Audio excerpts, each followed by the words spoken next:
આજે ચુડમેર ગામે માનનીય અધ્યક્ષ શ્રી શંકરભાઈ ચૌધરી સાહેબ એક અનુસૂચિત વર્ગના લગ્ન પ્રસંગમાં પધાર્યા હતા. ગામમાંથી પસાર થતા ગામના વિકાસ માટે રોડ, રસ્તા, પાણી, બસ સ્ટેન્ડ સુવિધા, લાઇબ્રેરી અને ધોરણ 12 સુધીની શિક્ષણ, ખાસ કરી દીકરીઓ ઘરઆંગણે શિક્ષણ મેળવે તેવા શુભ આશયથી અધ્યક્ષ સાહેબ શ્રીના મનમાં ગામ પ્રત્યે લાગણી ઉદ્ભવી. મનોમન આવી સ્થિતિ નિહાળી ગામને દત્તક લેવાનું વચન આપ્યું, જેને ગ્રામજનોએ સહર્ષ સ્વીકારી લીધું અને સાહેબશ્રીનો હૃદયથી આભાર વ્યક્ત કર્યો.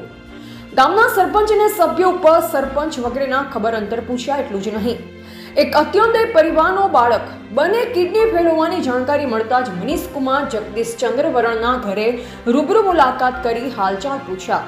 બાળકને અને વડીલ રાશીભાઈને હૈયાધારણા આપતા દીકરાની સારવાર માટે પોતે કિડની ટ્રાન્સપ્લાન્ટ માટે કિડની હોસ્પિટલ અમદાવાદ ખાતે ભલામણ કરવાને બનતી તમામ સગવડ આપવાની હામ ભરી.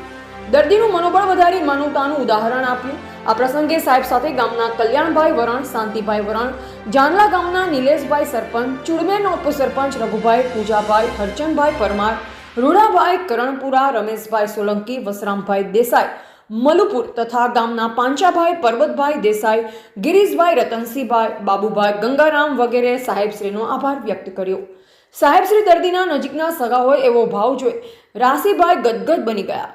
હકીકતમાં સુખમાં તો સૌ આવે, પરંતુ દુઃખની ઘડીમાં ઉર્જા આપી સ્વસ્થ બાબતે ચિંતા કરી એ માનવીય મૂલ્યો ક્યારે ભૂલી શકાય નહીં. રિપોર્ટર બાબુભાઈ વરણ, ચુડમેર.